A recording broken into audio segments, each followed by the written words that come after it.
Welcome, Grandmama.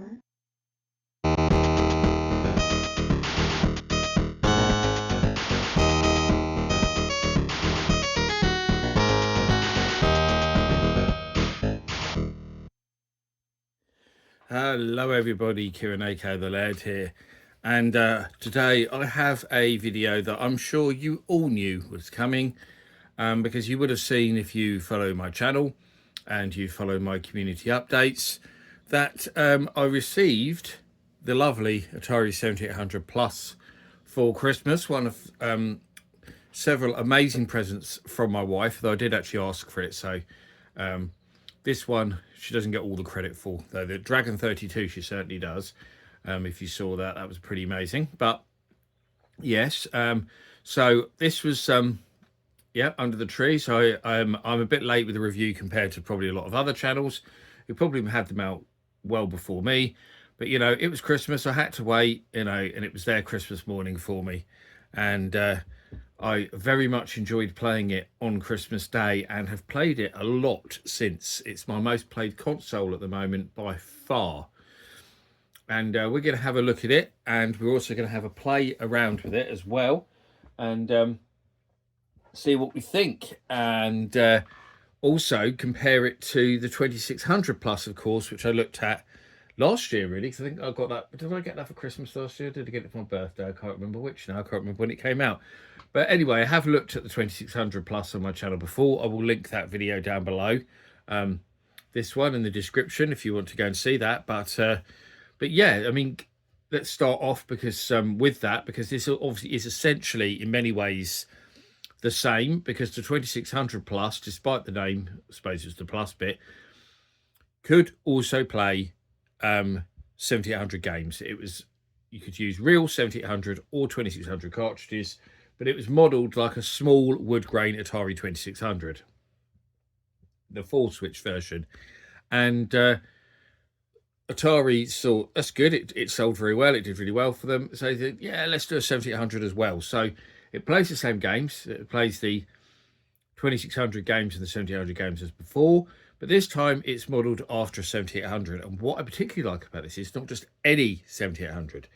They chose to model it after the PAL 7800, which is really interesting, because it's not like the 7800 did better in PAL regions or anything, because it sold very well in North America. It supposedly sold just under 4 million consoles in North America, second only to the NES in that generation, obviously spanked by the NES. But it outsold the Master System in North America, so it did quite well over there. But the NTSC version of the 7800 is rather boring looking, in my opinion. It has a very small strip, very small understated Atari logo.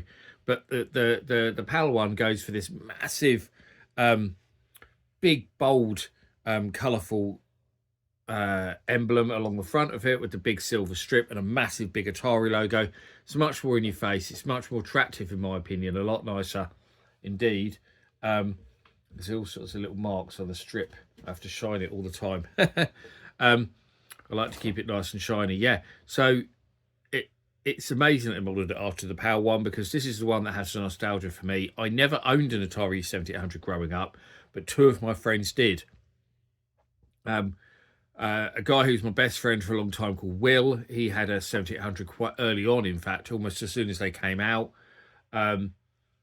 It was a Christmas present, I think, if I remember rightly, that he got. So he was the first person I knew with one. And then later on, actually, it was my next door neighbour's best friend. I got to know him, a guy called Paul, and he owned one as well. And both Will and Paul ended up buying Atari Lynxes as well, funnily enough. So they had some Atari loyalty. But Will also owned an ST, so he was already Atari loyal. His dad used STs actually seriously. In his office, he owned a company that printed tickets, actually, for lots of really big acts and stuff. Like he did tickets for people like Madonna and Oasis and New Kids on the Block and people like that. So yeah, pretty big deal his dad's company was. And they all used Atari STs to do all of that. But I digress. So I had two friends, and I used to be around their houses quite regularly playing on their 7800s. So I did grow up playing on them. They didn't have a huge amount of games each, so they actually, both of them mostly had 2600 games. They had loads of 2600 games and not so many 7800 games, because the 7800 games were harder to find. There were a few places near me you could buy them, Toys R Us being one that I remember. There was also a chain called Calculus. They sold the 7800 games. And did Software Plus sell them? They might well have. I can't remember. I think they did, yeah. So there were a few places you could buy the games, but they never had a massive selection. But yeah, it was nice anyway. And of course, the biggest difference was with the PAL 7800, not just how it looked, it was the fact that we got joypad controllers, whereas the Americans got those awful Proline controllers, or Painline controllers as they often call them, and they're horrible.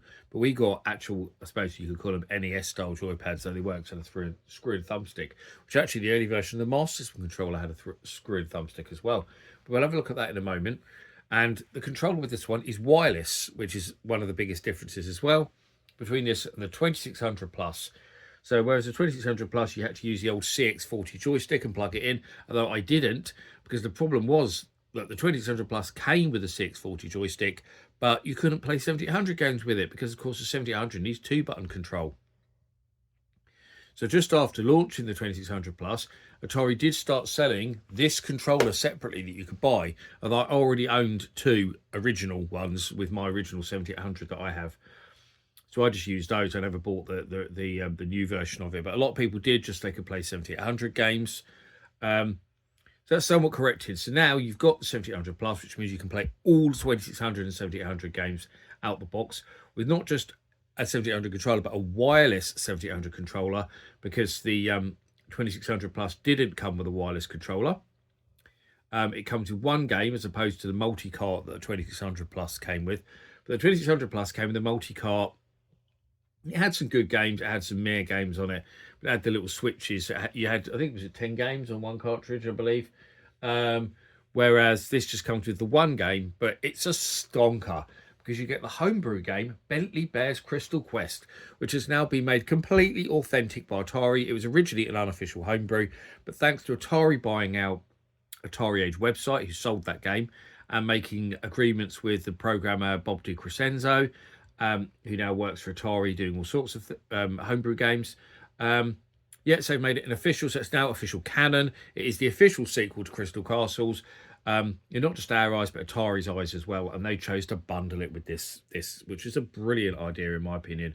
The perfect game they could have chosen to bundle with this, you know, a mascot platformer. Exactly what a console should come with. So we'll have a look at the box quickly. I don't really do unboxings, but we will have a look at the box quickly anyway. I'll just put those to one side a moment. So as you've seen there that obviously we've got the I'm going to have to move them out the way actually because the box isn't in frame. So of course we've got all a good look at it. The box is a decent size box actually. Advertises Atari Plus platform that comes with wireless joypad, that comes with a free game, Peggy 3, no one cares about that. It's a very nice box, in fact, multiple languages on the bottom there. On the back, it obviously shows you get your pixel fixed like it's 1986, which sounds good, but you know, the Atari 7800 was originally released in 84, if you want to be cantankerous about it. The test market in California and New York was 84. The worldwide release didn't happen for various reasons till 1986. I'm not going to go over that here. If you do want to know, then go and watch my Atari 7800 Amazing Facts video, which I'll link in the comments because that explains it. Oh, so I'll link that comments description. You know what I mean. I'll link that, and I'll link my review of the original Atari 7800 console down below as well if you want to go and see that to see any differences. But it tells you it comes with an HDMI cable, comes with 2 USB charging cables, which you might think strange, but that's because you have one for the console, one for the controller, because the controller charges via USB, or if the battery runs out, you can connect it via USB. So your wireless gamepad and your game system, your Bentley Bear's Crystal Quest cartridge, it shows obviously some screenshots, lovely. It shows that it comes with a little wireless dongle as well. Very, very useful indeed. So yeah, you've got that, and obviously you'll see there it shows 2 wireless adapters, and the reason being is that one of them is a traditional USB, and one of them is one is a traditional DB9, so the Atari joypad socket, so one's USB, so it can be used with other systems. So it can be used with a PC or whatever if you want to as well, which is great. It's not just restricted to using it with the 7800. I think that was a kind of nice idea to put both versions of that adapter in, which is cool. And I put the tagline there. Don't you just love that? Have you played Atari today? Brilliant. The box, the attention to detail, and what they've done with the box. I know it's just a box, but it's bloody fantastic. If you saw this on the shelf in a shop, you'd think, wow, it'd really draw your attention. It's a great box, really good. I'll open it up briefly just to show you the quality actually of what you get inside, because it's all lovely. It was all put in compartments, really well packed. You've got instruction manuals in there as well. Sadly, you don't get a box for Bentley Bear, which is a bit of a shame. You just get this nice colour manual, which is pretty good, because it's nice to get a manual with any game, to be honest, in this day and age. Very nice colour manual, but no box, which is a bit of a shame. A quick start guide for the console, which is really basic indeed, literally just 2 pages. That's all you need. Obviously, all your cables and stuff are in this red box at the side here, which has got an Atari logo on it as well. I've got it in there the wrong way up. And that had all your dongles and wires and everything else you need in there. And the cartridge, actually I probably should show you, but it just comes in a sleeve if I can get it out. I think it's in here. Rather than a box. Yeah, I'll just show you what you get. This is all here in the box. But yeah, you just get this little, it just came in this little sleeve. So rather than getting a proper box, God, everything's falling off the desk now. And the camera's not focusing. There we go. So you just got this little sleeve. It was the same with the 2600 Plus, actually. I think it's a shame. That's my only very minor criticism I actually have with this console, is that you didn't get a box for Bentley Bear's Crystal Quest. It would have been really nice if it given you a proper box, because they do sell it, that game separately. And if you buy that game separately, you do get the nice box. It's a shame they didn't just put box versions in with this. I would have preferred that rather than a loose cartridge. I suppose there might be someone selling reproduction boxes. I don't know.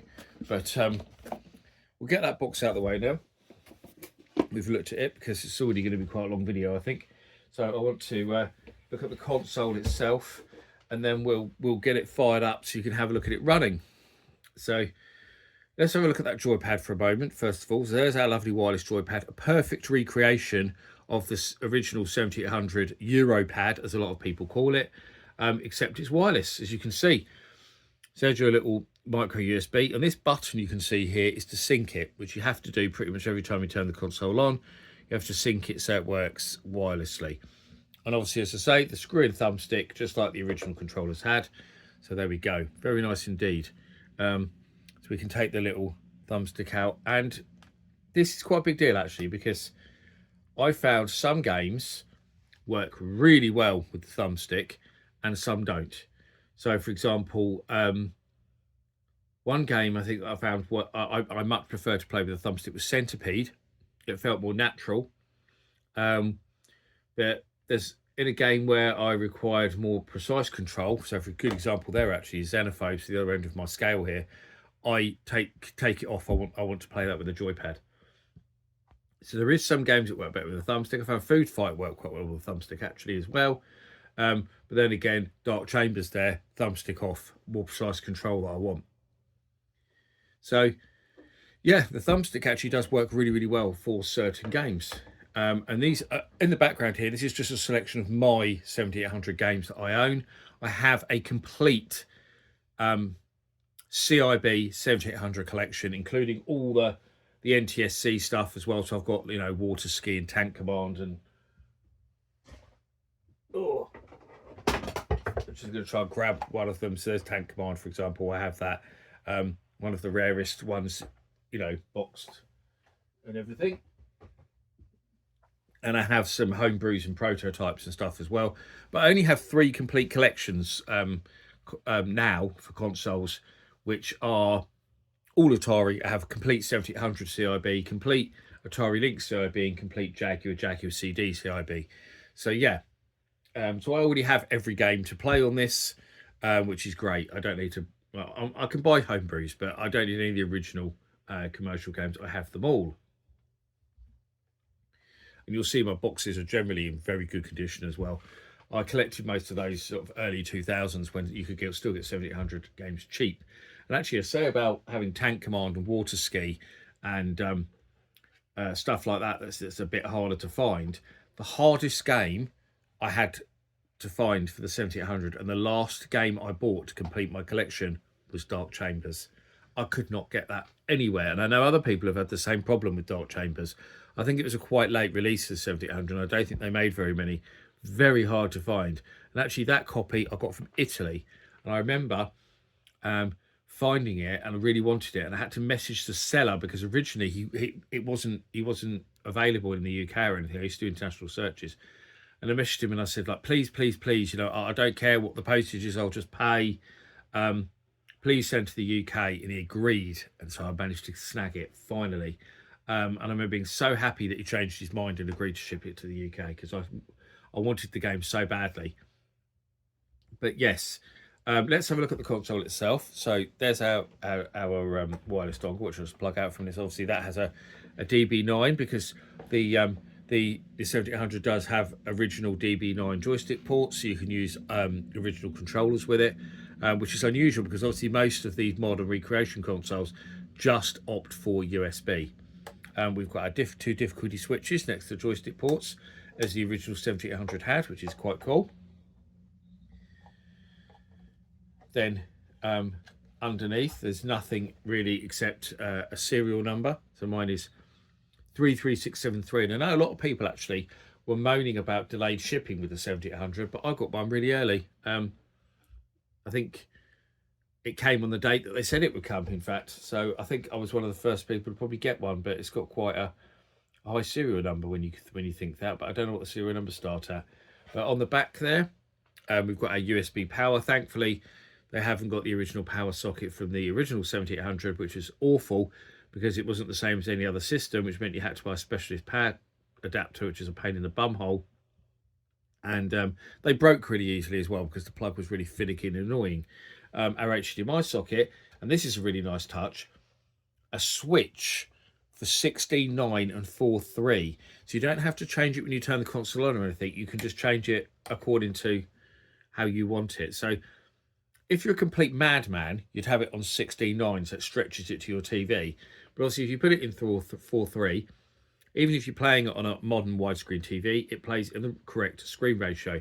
And honestly, you should just glue that button on 4.3 really, because if you play on 16.9, I don't want to know you. I have a real bugbear about people playing games in the incorrect aspect ratio. And then you can see the front of it, obviously, with the lovely shiny silver strip, which I keep shining. If it gets even the slightest market, I'm like, oh. And a traditional cartridge slot, which is a little bit wider than the one on the original 7800, because some people will know, if they own a 7800, some games were very tight to go in that cartridge slot, or really hard to get in full stop. Some of the 2600 games that were in irregular cartridge shells. No such problem here. All games go in and out absolutely fine. And talking about the games for a moment, I mean, I'll just plug that in there. So obviously, I like the fact they've got a P on it, like it's a PAL game, like they used to do back in the day. Even though this does not differentiate, it does not care if you're using PAL or 7800 games at all. But that was a nice touch to do that anyway. And that is a great thing. And that's another difference, actually, is although the firmware, new firmware has come out for the 2600, those who watched my video on the 2600 Plus will remember there was a lot of games I couldn't get to work. I was actually surprised at the amount of games that didn't work on it when I first got it without updating the firmware. But the 7800 Plus has the latest firmware on it, and it's really good. They've fixed the compatibility in terms of loads of games. They've also fixed a lot of the color issues, because before a lot of PAL games were showing up in the wrong colors on the 2600 Plus. So they fixed that. And I've only found 3 games that don't work. Just 3 games, which is actually quite weird what they are, because one of them is Crystal Castles, the 2600 version, does not work. PAL, don't know why. Obviously, it's quite a well-known game, so I'm surprised that one doesn't work. Also, much to my annoyance, Defender 2, aka Stargate, PAL version, does not work on the 7800 Plus. Don't know why. And I was really annoyed at that, because that was one of the games I got with my 2600 back in the day. So I have enormous nostalgia for Defender 2 for that reason. It was the first game I played on it. my 2600 Junior that I got back in the day, we got Centipede came with the console, and then I was given Defender 2, and my brother was given Crossbow, and we loved those. All three of those games were great. But I remember being so excited to play Defender on it. It really was. So it's a shame that doesn't work. Hopefully there will be more revisions to the firmware and they will fix that. There was one more game that I couldn't get to work, but I'm not sure if it was the cartridge or my console, because it looked a bit eroded, the strip on it, and that was Stargunner Telesis game. So I've got a feeling it might be my cartridge rather than it being the 7800 not playing it. Actually, there was another one. There was one more that I couldn't get to work. 7800 game. All the others were 2600 games. There's only one 7800 game that hasn't worked. All the others have. And the only one that didn't work was Clax. The prototype version of Clax that I've got, which is a PAL prototype, I believe. But yeah, it doesn't work, sadly, which is very annoying as well, because that's a really good conversion. That was done by David Dent, who did Ninja Golf, and he did an absolutely superb job with converting Clax. And it's a shame it never came out commercially, because it's a really, really good port for the 7800, very good indeed. And I was looking forward to playing that, but I can't until they fix that in the firmware. So we'll see. So that's all of those. And actually, while I'm talking about games, I did mention actually that I bought a couple of games. I think I mentioned in one of my other videos. I think it was the video I did the other day, actually talking about what 5 games Atari should do next. I mentioned that I bought a couple of games to play on it as well, new homebrew games. One of them's come and the other one hasn't. The other one has been delayed apparently, and I was hoping it would have come by the time I did this video, but it hasn't. I bought them with Christmas vouchers, so it's strange that the other one has been, they didn't come together. The other one's been delayed for some strange reason. So funny enough, it's showing that it's more now. It was supposed to have come yesterday and it got delayed again. I don't know why, because this is Amazon. I don't know if you have any problems with Amazon, but now it's saying it's going to come on Sunday, which is quite annoying. So I checked just before doing this video to see if it was coming today. Because if it's come today, I would have delayed the video a little bit, filming it. But I can't delay it any further. This video is going out on a Sunday, so I can't wait for it to come on Sunday. But the game I do have here is Space Duel, and the game I have coming is Asteroids Deluxe. So the Bob DeCrescenzo one that he did, I think it's all got vector graphics and stuff like that. It's really cool. So yeah, so they're both Bob DeCrescenzo games. Obviously, Space Duel is a kind of a variation of Asteroids. You'll see it's still sealed. I haven't even opened it yet. It only came the other day. But yeah, this is really cool. This is the first one of these 7800 ones. It's funny that it says PAL as well, which is quite cool. I suppose it's to play on real hardware. But I own lots of homebrews, but homebrews that I bought from the Atari Age website or Video 61 or whatever places I bought them. Whereas this is the first one of these new official Atari releases that I've bought that have the plus logos in the bottom. And, you know, these are being sold in regular shops, you know, like HMV and stuff in the UK, which is amazing. And it shows obviously compatible with the 2600 plus, 7800 and 7800 plus. The controllers you can use with it. So you can use this with the 640 as the Pro Line or Pain Line controller, and obviously the joypad. So yeah, really, really cool that they've obviously got this. This was released years ago, actually, on Atari Age. But like Bentley Bears Crystal Quest, they've now made this an official Atari property, because Space Duel is obviously their property, it's their IP. It was an arcade game originally. So this game is now completely official rather than just being sort of unofficial homebrew, which is really cool to see, indeed. So that's great. I'm looking forward to opening that and playing that. As I say, I think I said it only came yesterday, so I haven't even opened it or played it yet. But we will do. Maybe I'll open it in a minute and we'll play it. So when I get the 7800 connected up to a TV, which I will do right now, actually. Okay, so here we go. Here's the console booting up. So it loads the game into memory, which is where you get this loading game message, like the 2600 Plus does. You'll see down the corner it says it's version 2.0 firmware version, 7800 Plus. Tells you what console you're playing it on. The controller's synced, which means we've got a solid light, as you can see on there. And here we go. Brilliant intro music, because I believe this is a Pokey cartridge. And obviously it's really cool to see the fact it's got a proper Atari copyright message on there. With all the credits, including the credit obviously for the amazing Bob Crescenzo who did the main code.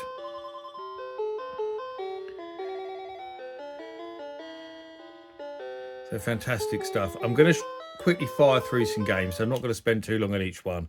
I mean, a lot of these I've looked at on the channel before. Just going to give you an idea of the game.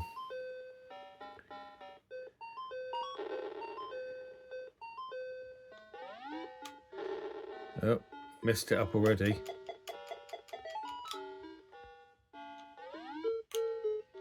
You can do little jumps and big jumps on this, but you'll see that this game is very similar to the Sega arcade game Wonder Boy. And actually, I remember when the development of this game started, that was the whole idea, was to create a version of basically of like Wonder Boy for the 7800. Which I kind of did with this, and I'm rubbish at it, but I'm rubbish at all platform games. So, you know, that's kind of a normal thing for me, to be fair. We can run as well to go faster. Oh, God's sake. But I just wanted to show, I'm messing it up already. I'm terrible at platform games, just excuse me. I just can't do jumping. I'm terrible at timing jumping in platform games. And I don't know why. I've always been terrible at platform games. And I'll continue to be terrible at platform games.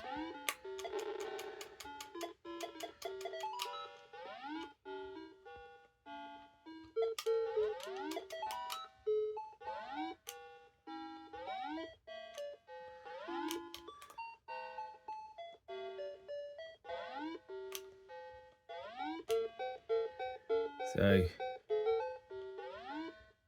and I'm still messing it up. Right, so I'll show you different games. So I don't want to spend too long on each game. But I want to show you the packing game anyway.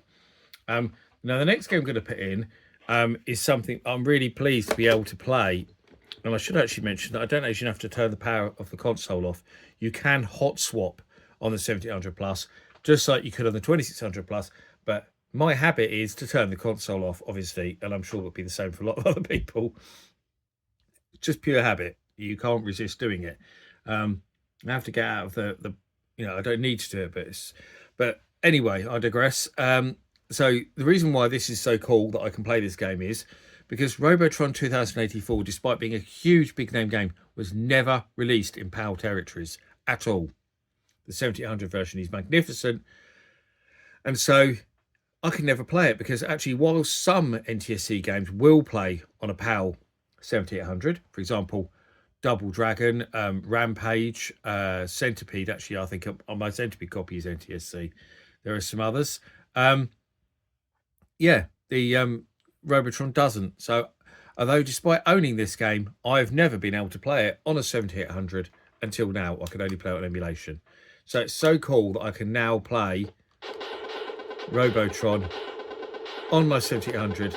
And this game does support dual sticks as well. You can use two Atari 640 joysticks to have twin stick control, and that's in the options, but I'm just playing it at the moment with the regular 7800 joypad, which is just fine, to be honest. And I've just killed myself, but I'm just trying to show you a few games quickly. So this is a great game. You know, in terms of the original 7800 library, this is an absolute classic, one of the best games. And you know, this shows as well just how good the 7800 hardware was when it came to sprites, because there's no way that the NES could have done this game. It would have been an absolute flicker fest on the NES. It would have been horrible. But for the 7800 and its Maria chip, no problem at all. Throw as many sprites at that screen as you like, no slowdown, no flicker at all, no problem. So there we go, that's Robotron. I will show a couple of 2600 games as well. I'll just grab another 7800 game first. See, I've turned it off again, not hot swapped. And the next game I'm going to put in is Food Fight. Not just because it's one of my favourite 7800 games, it's amazing, but because when I did the greatest 7800 games of all time on this very channel, you all voted it by quite a considerable margin as being the best game on the 7800. So I thought it'd be cool to put that one on. I play this loads, but one of the great things about Food Fight, it didn't get many home ports at all. Actually, the only official home ports it got back in the day were for the 7800 and the Atari XE version, which is very similar but not quite as good.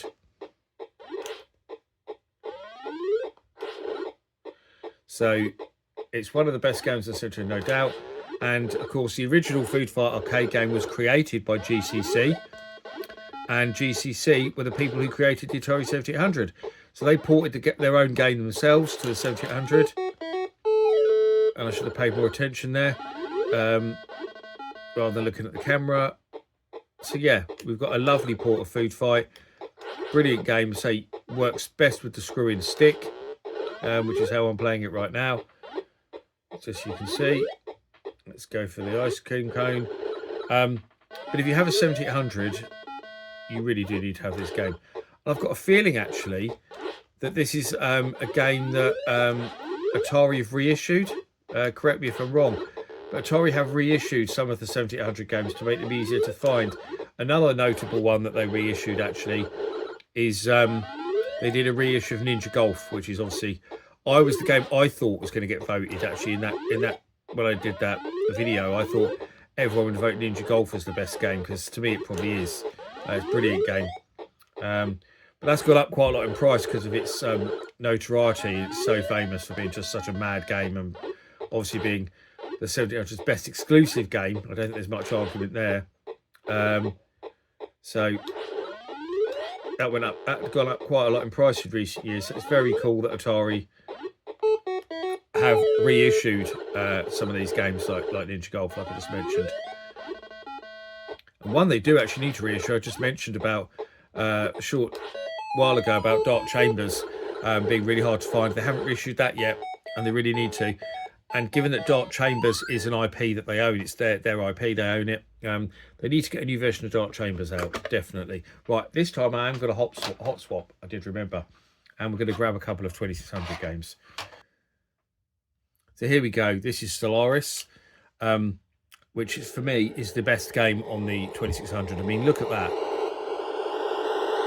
I mean, if you first played on a Atari 7800 in the 70s, you would never have believed that it could have done a game like this. Originally, it was going to be based on the Last Starfighter, but ended up being renamed Stellaris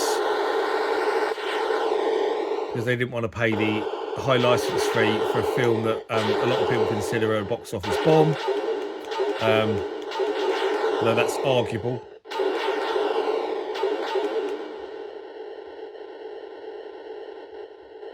Programmed by Doug Neubauer, who did the 2600 port.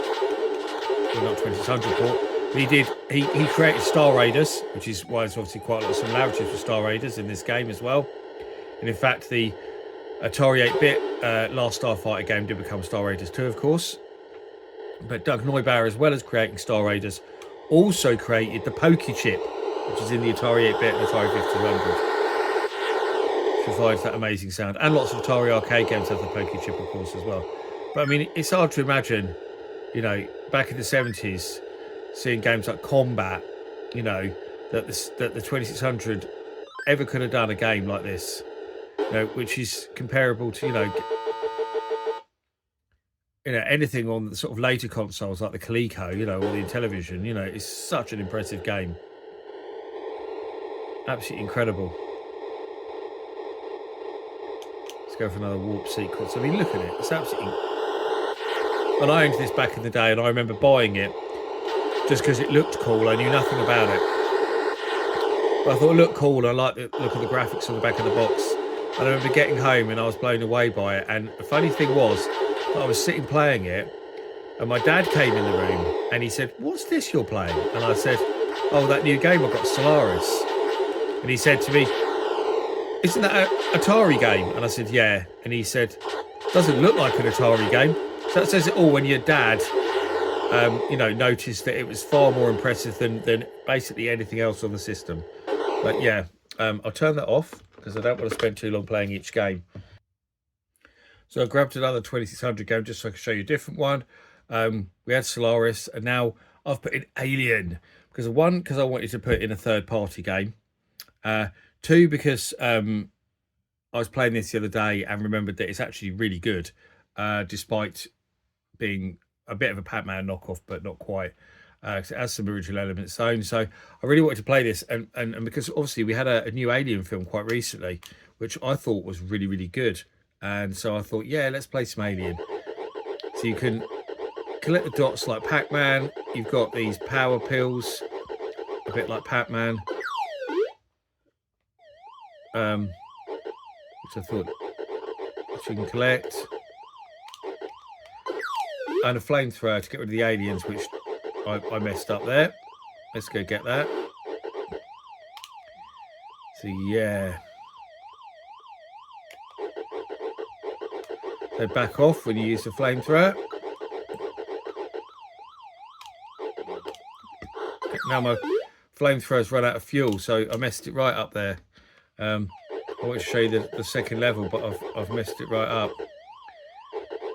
You have to get the fuel for your flamethrower. Oh, for God's sake. I should have taken the stick off to play this. It's not precise enough without the with the thumbstick in. That's better. I've just unscrewed it.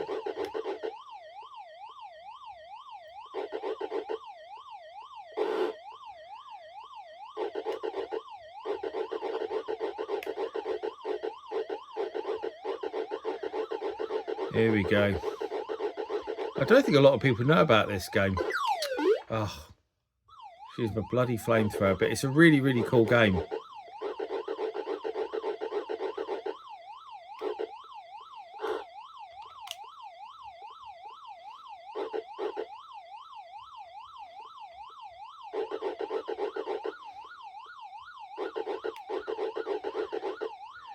Definitely better than 2600 Pac-Man. So this is the bit I want to show you. We've got this bit, which I suppose is inspired a little bit by Frogger, where I've got to get Sigourney Weaver from the bottom of the screen to the top of the screen, and I messed it up. But yeah, I've turned it off again, haven't I? Ugh. Right, so let's have a couple of homebrew games now to finish off the video. A couple more homebrew 7800 games, and the next game I'm going to put in is Bob Crescenzo's Berserk and Frenzy ports, which are now official and can now be bought from Atari, because obviously Atari purchased all the Stern video game IP, so therefore they now own Berserk and Frenzy, so I've been able to give this an official release. And the interesting thing is, I own the original Atari Age release, and the original Atari Age release, as you'll see, offers Frenzy or Berserk, but they've now released them as separate games, which is a bit bloody cheeky, isn't it? So now you have to buy Frenzy or buy Berserk. They're now separate cartridges. But if you have the original Atari Age release, like me, you can play both of them from one cartridge. But this is brilliant. Brilliant port by Bob Crescenzo of Berserk. So we'll have a look at this. There we go, done. And yes, it does have the speech, as you'll hear in a minute. And no pokey chip. It's doing that speech with the original Atari 2600 sound chip, which is very impressive indeed. Oh, bugger, he got me.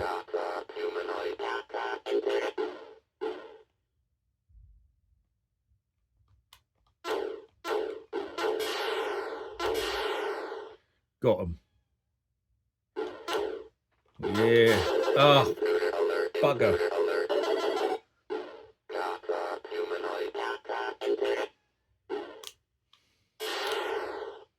Yeah, Berserk and Frenzy. Absolutely. Oh, for God's sake. That was a shameful attempt there. But at least it means I can show you Frenzy quickly as well. So we've got Frenzy on here as well, which of course, one of the main differences is with Frenzy is the shots bounce. But also, you have some of these walls that are destructible, like you probably just saw before I died there, because I completely messed it up. So you do have these destructible walls as well, like here. Look. So I can shoot him through that wall, which is great.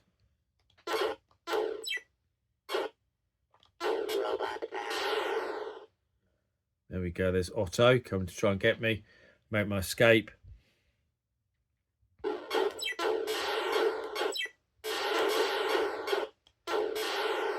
Nice try, mate.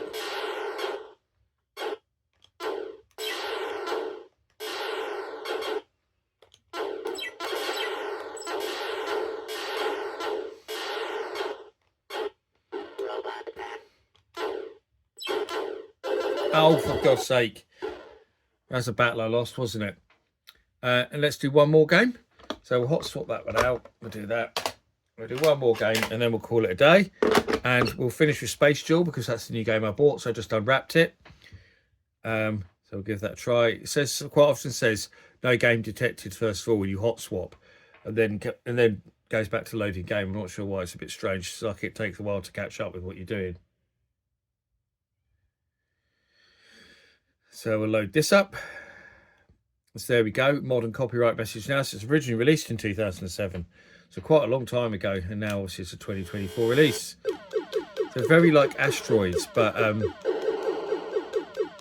it does have some differences.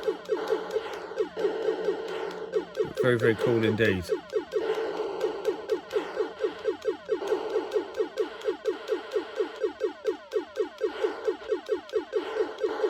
So this was a colour vector game, whereas obviously Asteroids wasn't. It was black and white vectors.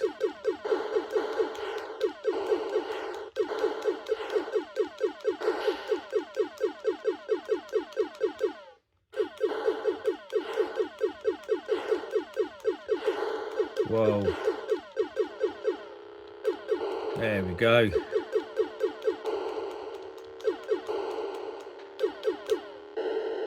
Job done. Now with these spinning cubes. So some of the enemies on this are really cool. That's one of the main differences really with Asteroids is you've got all these different enemy types in this game which behave differently as well. But really, really cool. Really cool shoot 'em up game. Enjoy it very, very much. So yeah, you've probably already got this impression from what I've said, but I love the Atari 7800 Plus. I think it's a brilliant console and exactly the kind of thing, you know, Atari needs to be doing more of. It really embraces their legacy. Everything about it is on point, from the, you know, the amazing packaging to the included game, to the compatibility with the old games, the wireless controllers, excellent. You know, the only fault, as I said, that I could give is the fact that the Bentley Bears game doesn't come in a box. But apart from that, you know, I cannot fault this game whatsoever. It's just a game, even this console. It is absolutely brilliant. They did a wonderful job with it, and yeah, I'm playing it so much, you know, with all my original cartridges, which is brilliant. It's great to be able to play, you know, them, and I've got about 300 odd 2600 games easy, and then I've got every 7800 games I say, which is plus Homebrew, so I've got about 60 odd 7800 games probably. But yeah, I can see this being a regular fixture in my office and me playing it all the time, because I've got all my 2600 7800 games on the shelves in my office, which is great. So easy reach. And so I normally got cut off there right as I was finishing the video anyway, because the postman came to my door. But yeah, as I was saying, this isn't going to be one that I put back in the box and then sort of kind of forget about. This console is going to be a consistent fixture, I think, say under my TV, but I have this little TV that I keep in my office where I work, so it'll be a consistent feature in there. It'll be a console I play on all the time, because I love the fact that with 7800 and 2600 games, they're just games you can pick up and play and have a quick go on them, a quick blast. You don't have to invest loads of time into them like modern games. So if I want to have a quick sort of 1 hour gaming session, and to be honest, I never get that much time to game these days, it's perfect, because I can play a load of games, stack up the cartridges that I want to play next to the console, and just sit there and play through them. It's wonderful, and I cannot recommend this highly enough. So if you were umming and ahhing on whether to buy it, then I'd say you go for it. I mean, if you own the 2600 Plus and you're happy with that, then this might not be for you. But if you don't own either console, then this is the one you want to go for. I mean, I had to buy it purely because it was Atari, even though I already own the 2600 Plus. But the 2600 Plus is going to be a display item now, and this is going to be the console I use, especially because of the wireless controller, which is great. I love it. But anyway, thanks for watching. If you've got this console, let me know your thoughts on it. And I'll see you all again for another video very soon. Bye-bye.